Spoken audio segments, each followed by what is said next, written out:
권미란의 인사이드 아웃 오늘 새해 첫 대가의 어깨입니다. 쭈암님 모셨습니다. 안녕하세요. 안녕하세요. 네, 아마 많은 분들께서 처음 뵐 거예요. 우리 네네. 쭈암님을. 근데 저는 이분을 처음 접하고 나서 제 이상형 롤모델이다라는 생각을 했습니다. 과찬이십니다. 왜 이렇게까지 얘기하는지 여러분들께서 이 인터뷰 내용을 주목해 주시면 될 것 같은데요. 그 고민의 시작은 저는 지속 가능한 투자 그리고 노후 대비였거든요. 오늘의 주제 보시죠.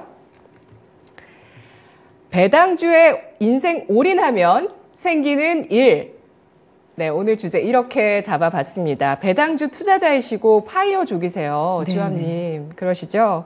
공기업에서 평범한 직장 생활을 하시면서 이제는 남편분과 함께 파이어족이 되어가고 계십니다. 네네. 네, 회사 생활 얼마나 하셨고 어떻게 은퇴 준비를 하신 건가요?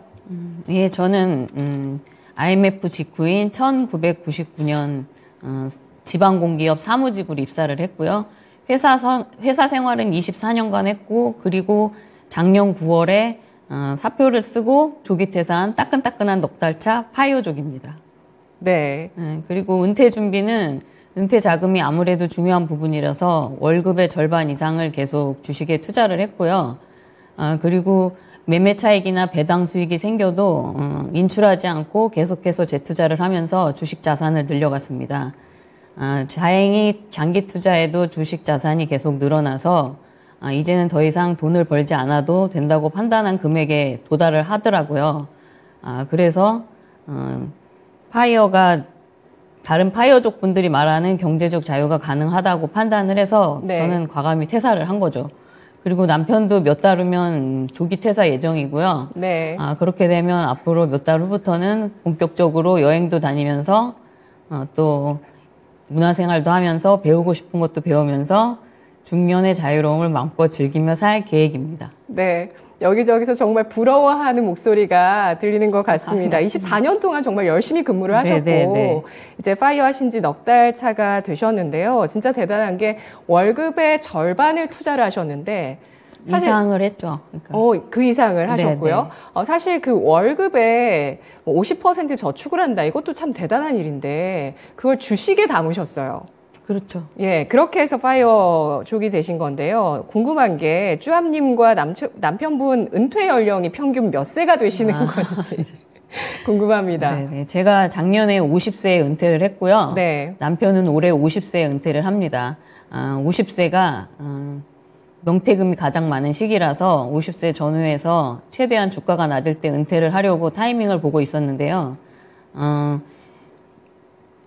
부동산이 폭락했을 때 예비 신혼부부들이 아파트를 사기 유리한 것처럼 주식으로 은퇴하시는 분들은 최대한 주가가 낮을 때 은퇴하시는 게 중요하다고 생각합니다.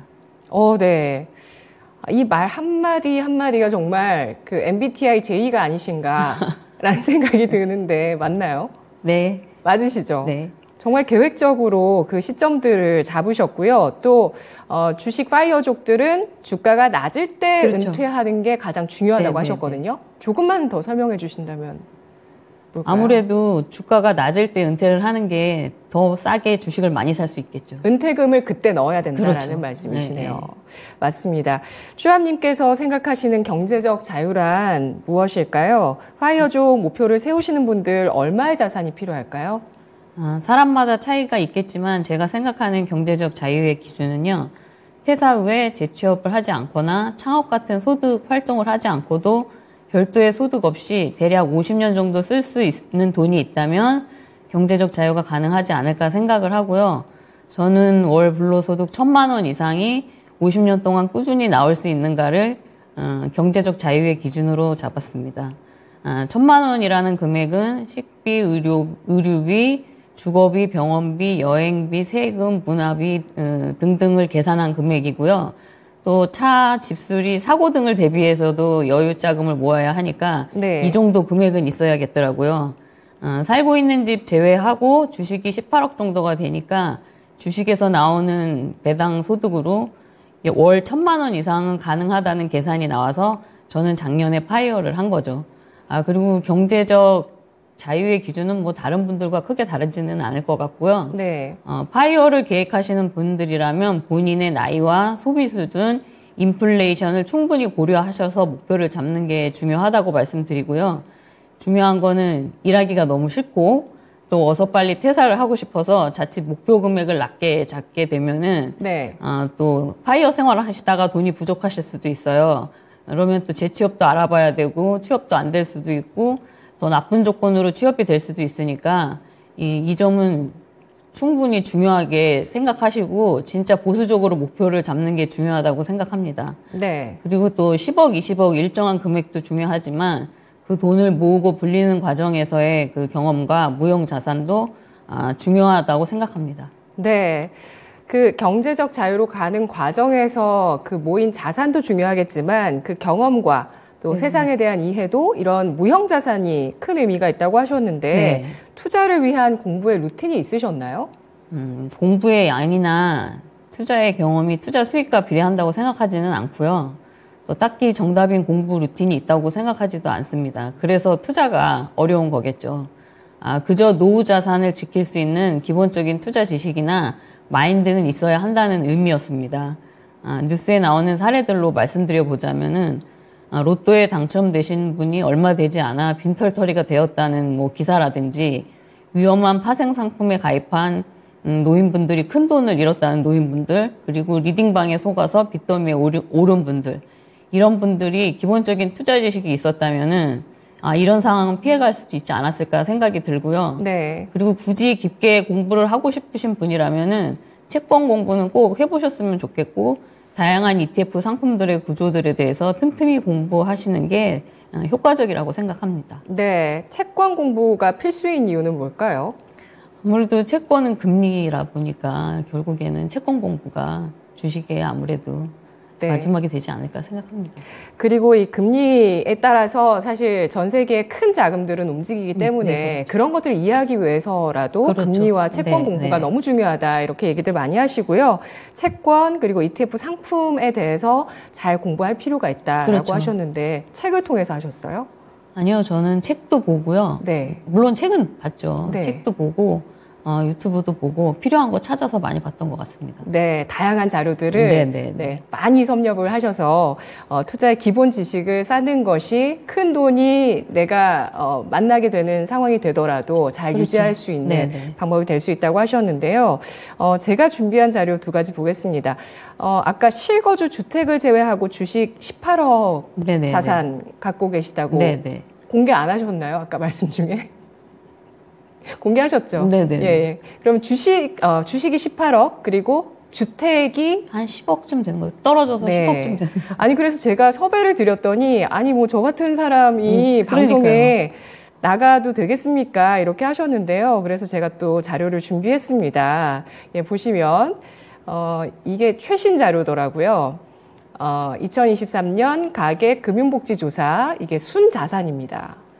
부채 없으시잖아요. 부채 없습니다. 예, 순자산 기준으로 봤을 때는 상위 1%대신데요. 아니 그러니까 저게 믿어도 되는 건지, 왜냐하면 주식 고수분들도 엄청 많으시고 서울에 아파트 한 채만 해도 되게 비싸잖아요. 네, 거긴 부채가 끼어 있죠. 그런가요?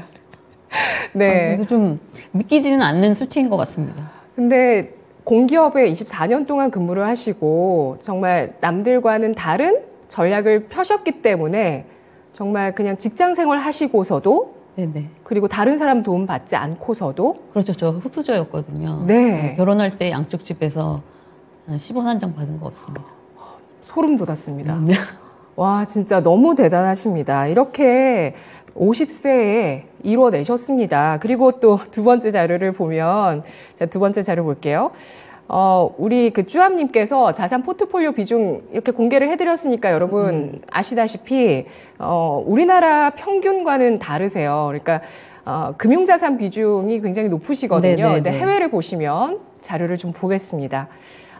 미국, 일본, 그리고 우리나라를 비교한 그 자산 비중 표가 있는데요. 여기 보시면은, 예, 이것도 나름대로 최신 자료를 모아서 이렇게 만들어 놨는데요. 우리나라는 부동산이 8대2 정도 되고요. 금융자산 2. 미국이 부동산 3대 금융자산 7 정도. 그리고 일본은 90년대, 이때 한창 일본 좋았을 때가 부동산이 6, 금융자산 4, 그리고 잃어버린 30년을 거치고 부동산 자산 거의 4, 금융자산 6, 이렇게 비중이 바뀌었습니다.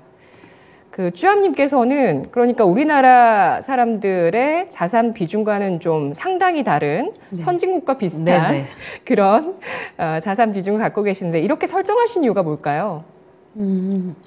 제가 현재는 집이 10억쯤 되고 주식이 18억 정도 되니까 금융자산이 한 60에서 70% 정도 되고 있는 것 같은데요.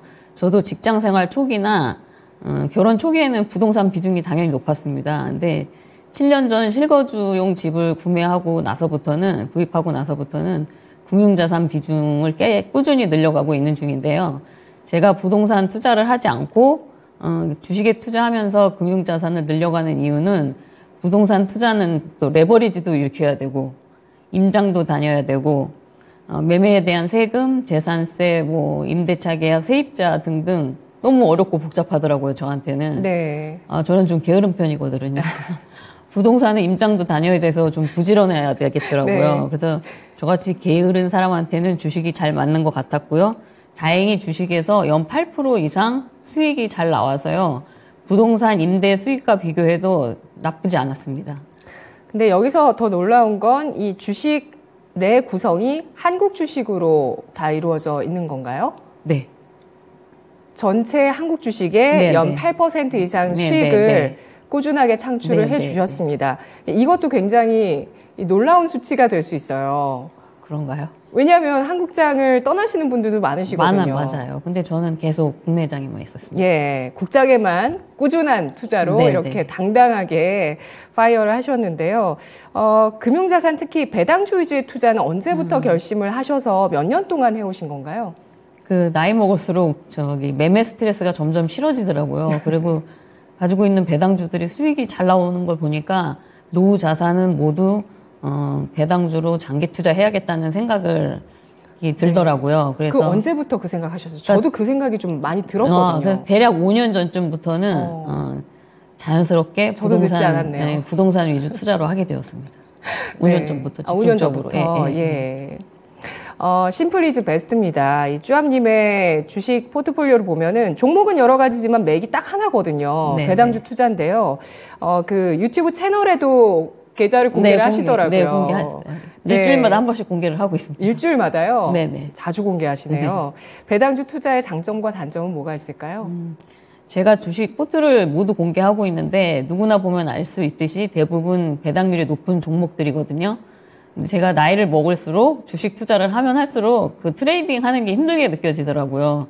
그리고 또 주식을 공부한다든지 종목을 연구한다든지 하는 게 주식 투자에 시간을 쏟는 것도 아깝게 느껴지더라고요. 근데 또 꾸준히 현금으로 나와야 되니까 결국은 배당주 투자로 바뀌게 되더라고요. 네. 제가 배당주의 장점은 배당주는 주식을 사놓고 신경 안 쓰고 있어도 안정적으로 계속해서 꾸준히 수익이 들어오더라고요. 그리고 또 회사 생활이 싫어서 기껏 퇴사를 했는데 노후 생활비 마련을 위해서 매일 모니터 앞에서 주식창을 보면서 매매를 올려야 하는 전업 투자자 생활을 안 해도 되는 게 장점이고요. 네. 또 백수 생활을 하면서 놀러 다닐 수 있는 게 배당주 투자의 최고의 장점인 것 같습니다. 단점이라면 아무래도 성장이 정체된 종목들이 많다 보니까 시세 차익이 잘 안 나오고요. 10년간 주가 행보도 감수하셔야 되는 점이 있고요. 그리고 또 배당주 위주로 투자를 하다 보니까 섹터 분산이 안 될 수도 있고 우선주나 지주회사 주식들이 많아지더라고요. 네. 그리고 만약에 배당컷이 발생하면은 다른 종목들보다 주가 하락이 크게 나올 수 있는 부분을 고려하셔야 된다고 생각합니다. 배당을 받으시면 거의 그 실생활비로 쓰시는 건지 아니면 재투자를 하시는 건지. 아니요, 한 번도는 아니지만 네. 인출한 적은 딱 한 번밖에 없어요. 집 살 때 한 번 하고 네. 모두 다 재투자했습니다. 모두 다 재투자. 네, 하나도 하시고요. 쓰지 않았습니다. 네. 네. 배당은 모두 재투자. 저는 그 파이어를 하셨기 때문에 그 배당금에서 파이어 하실 수 있는 월소득이 생기지 않으실까 생각했거든요. 생겼어요. 생겼는데 생겼어도 또 그 돈에서도 또 투자는 조금씩 하죠. 아, 그렇죠. 그럼요. 쓰고 남는 돈들 그럼요. 저축하듯이 또 네, 재투자를 네, 하시고 그렇게 해나가고 계시는군요. 아까 말씀하신 그 와중에 말씀하신 내용 때문에 아마 우리 시청자분 중에 찔리시는 분이 계시는데 폭망 삼파장님, 나도 파이어족인데 4년 전에 회사 때려치고 전업으로 전환했습니다. 라고 또 행복한 전업 생활 하고 계시죠. 우리 삼파장님은. 그리고 주식이 실력 있으면 최고지라고 크루드님께서도 글 남겨주셨고 정말 똑똑하시네요. 아니, 그렇지는 않습니다. 부동산보다 안전한 주식 많지요 라고 하셨는데요. 국내 배당주의 가능성과 희망이 있습니다. 정말 오래 투자를 해오셨는데 만족도가 얼마나 되시는지 궁금하고요. 비중을 싣고 계시는 세 가지 종목 알아볼게요. 배당금을 투자하면서, 배당주를 투자하면서 배당금을 한 번도 인출하지 않고 계속 재투자를 하다 보니까 체감하는 복리 효과가 꽤 크더라고요. 예. 그래서 만족도를 말씀드리자면 90점 이상이라고 하겠습니다. 배당주는 승차감이 좋다 이렇게 표현해도 좋을 것 같습니다. 네.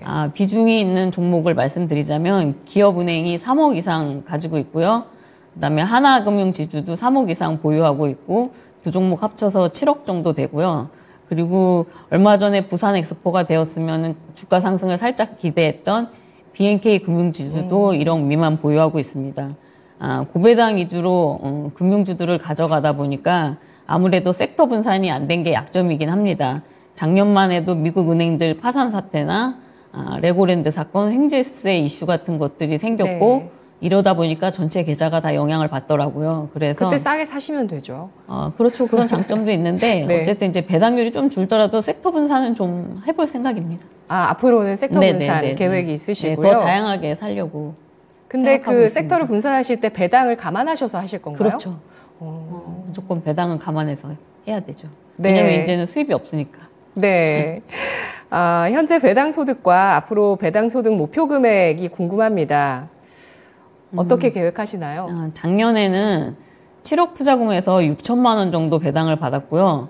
올해는 제 퇴직금을 포함한 그 투자금이 13억이에요. 그래서 한 9천만 원 정도 배당을 예상하고요. 예. 그렇죠.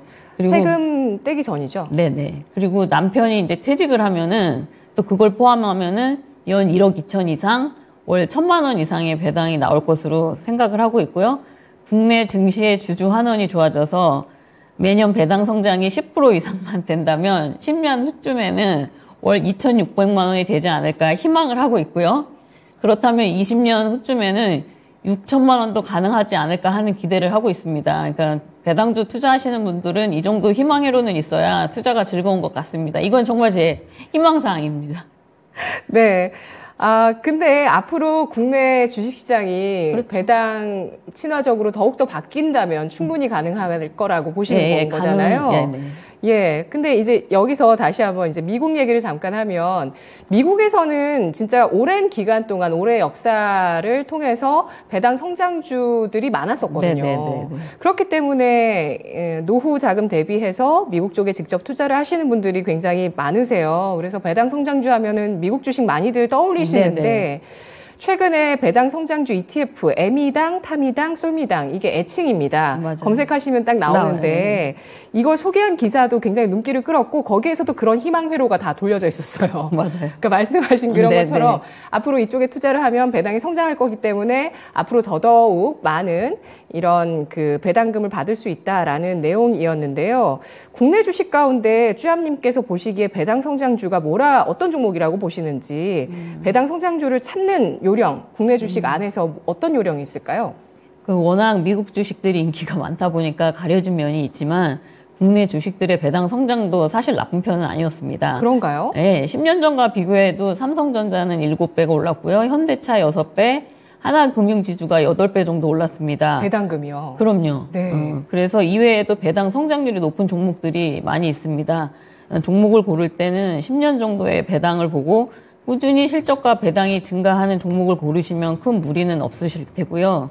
오히려 주주 환원이 개선될 여지가 많은 국내 증시는 앞으로 배당 성장주들이 더 많이 나오지 않을까 생각을 합니다. 네, 그렇군요. 세금 얘기도 해보겠습니다. 배당금을 2천만 원 이하로 받는 투자자분들 15.4% 세금을 내시고요.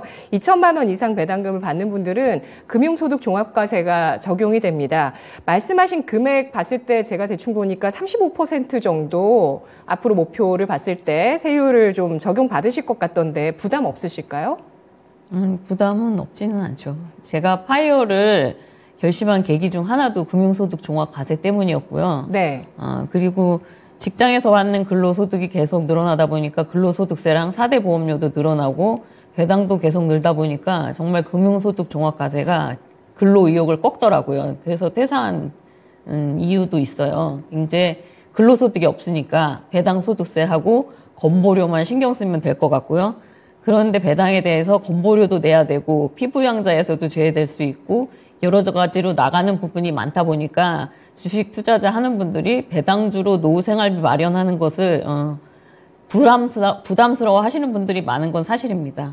저도 월 1,000만 원 이상을 파이어 기준으로 계획을 잡은 이유가 건보료랑 세금을 감안해서였습니다. 그러니까 앞으로 저 같은 경우는 한 23%는 내야 될 것 같습니다. 네, 그러시군요. 부담되는 건 사실이지만 이거 같이 병행하다 보니까 근로소득 관련한 세금 같이 더해지는 게 굉장히 부담스러운 네네. 어느 그 임계점이 왔고 그렇죠. 거기에서 이제 퇴사를 결정하게 된 결정을 하셨고요. 네, 쭈암님이 그동안 투자하신 종목 가운데서 가장 기억에 남는 두 가지 종목 꼽아주시죠. 호되게 당한 종목, 예상 밖의 큰 수익을 준 종목 뭐가 있었을까요? 그 은행주를 이야기하다 보니까 관련된 종목들로 얘기를 해보겠습니다. 그러니까 첫 번째 기억에 남는 종목은 고려아연인데요. 제가 2011년쯤에 금보다 은이 매력적이라고 느껴져서 은 시세도 보고 공부도 하면서 고려아연을 지켜보고 있었는데요. 주가가 싸다고 생각을 해서 1억을 매수를 했는데 사자마자 국제은가 폭락 뉴스가 나오면서 주가가 급락을 하더라고요. 네. 그러더니 아침 동시 호가부터 급락을 하더니 저도 모르게 패닉에 빠져서 시장가에 팔아버렸습니다. 단기간에 20% 정도 손해를 본 것 같고요. 그런데 또 그때는 기업 가치고 생산 원가도 생각할 겨를 없이 진짜 빨리 팔아버리고 싶더라고요. 네. 그리고 근데 몇 달 지나서 얼마 안 돼서 2배가 가는 거예요. 고려아연이. 네. 그러니까 그때는 기업 가치고 생산 원가도 이런 거 생각할 겨를도 없이 진짜 빨리 팔아버리고 싶더라고요. 그래서 그 이후에는 은 ETF를 보면서 또 은 시세도 보면서 은 ETF에 대해서 많이 좀 투자를 했던 것 같아요. 네. 기억에 남는 큰 수익을 준 종목은 뭐가 그리고 있을까요? 또 하나는 기업은행인데요. 제가 고배당 위주로 종목을 찾다 보니까 은행주 중에서 기업은행이 가장 좋아 보이더라고요. 정부 지분이 높아서 평생 투자에도 적합해 보였고 차등 배당이 있어서 개인에게 유리해 보이는 점도 있었고 또 주가가 나쁘지 않았어요. 그래서 3억 정도 매수를 했는데 주가가 계속 떨어지더니 지속적으로 주가가 떨어지더니 코로나에도 폭락을 하고 정부에서 제3자 배정 유상증자를 1조 이상 해버리더라고요. 그래서 정말 주가가 반토막이 나더라고요. 그런데도 계속 꾸준히 매수를 했고 또 배당도 5년 동안 재투자를 하다 보니까 오히려 평단도 낮아지고 효자 종목이 되어버렸습니다. 기업은행에서 1억 이상 수익을 받고요. 그리고 그렇게 큰 수익은 아니지만 그때 장기 투자에 대해서 너무 좋은 경험으로 남아서 이후에 배당주 투자에 집중하는 계기가 되었습니다. 네, 배당주 투자할 때 앞으로 배당 성장도 중요하겠고 또 지금 현재 배당 수익률도 중요하고 네네. 이 기업이 망하지 않는 것도 중요하고 그렇죠. 그렇다 보니까 저도 배당주 투자를 조금씩 시작하고 있거든요. 근데 기업은행 저도 담았습니다. 기업은행 증권주 가운데 뭐 우선주 그리고 교육주도 저는 조금 관심 있게 보면서 해봤는데 모르겠어요. 예, 앞으로 어떻게 될지는 예, 저도 이제 병아리니까요. 병아리 네. 단계니까 배당주 투자 따라하기에 대한 내용들을 조금 힌트를 더 드리도록 할게요. 쭈암님처럼 노후 대비하고 싶은 투자자분들께 K배당주 투자 따라하기 유의할 점을 말씀해 주세요. 배당주 투자를 할 때는 단순히 고배당만 보고 종목을 고르시기보다는 최소한 10년 정도의 실적과 배당 성장을 보고 투자하시는 게 중요하다고 말씀드리고요. 최소한 퍼 5 이하의 가격에 배당률은 5% 이상, 배당 성향이 낮아서 앞으로 배당이 늘어날 가능성이 높은 종목 위주로 금융, 통신, 정유 등등 다양한 섹터로 가급적 많은 종목들을 보유하시면은 장기적으로 실패 가능성이 낮다고 보고요. 분산을 하라는 말씀이시네요. 그렇죠, 그렇죠. 네. 그리고 이것도 저것도 다 귀찮다고 생각하시면 예. 고배당 ETF를 모아가시는 것만으로도 충분하다고 말씀드리고요. 또 K 배당주의 유의할 점이라면 세금과 건보료 때문에 배당주의 인기가 없는 점이거든요. 근데 또 역으로 말하면 배당주를 싸게 살 수 있는 요인이 되기도 하니까 너무 세금 부담 가지실 필요는 없다고 생각하고요. 네. 또 대주주 기준이나 금투세 같은 세제 변화로 배당주의 인기가 바뀔 수도 있고 베이비붐 세대들이 은퇴를 하면서 또 자금이 몰릴 수도 있잖아요, 배당주로. 그리고 또 부동산 정책 변화로 영향을 받을 수도 있고 그다음에 배당소득 종합과세 기준이 또 바뀔 수도 있는 면들이 있으니까 이런저런 국내만의 특수성에 주의하면서 투자하는 게 중요하다고 말씀드리고요. 그리고 국내 배당주들은 아직 그 배당 성향이나 자사주 소각 등 주주 환원이 낮아서 앞으로 발전할 여지도 충분히 많은 점이 장점이라고 생각합니다. 그러니까 미국 주식이 훨씬 좋다고 생각하시는 분들도 국내 배당주에 조금 장기 투자해보는 것도 좋지 않을까 생각합니다. 네, 그렇습니다. 쭈암님이 진짜 그동안 배당주를 투자하시면서 결국에는 은퇴를 조기에 하실 수 있었고 네네. 그리고 그 시기를 준비하기 위해서 가장 퇴직금이 많은 시기를 조준해서 네네, 그렇죠. 그리고 퇴직을 여러분들이 하실 때도 주가가 좀 낮을 때 하시는 네, 게 퇴직금을 넣기에 좋은 시기이기 때문에 네. 주식에 넣기에 좋은 시기이기 때문에 그때 맞춰서 하시는 것이 좋을 것이다. 오늘 정말 세세한 팁들과 많은 경험들이 담긴 내용들이었어요. 쭈암님 다음에 또 뵐 수 있을까요? 네. 네, 또 다른 시간을 통해서 여러분들 쭈암님의 노하우 많이 전해드릴게요. 오늘 감사합니다. 고맙습니다.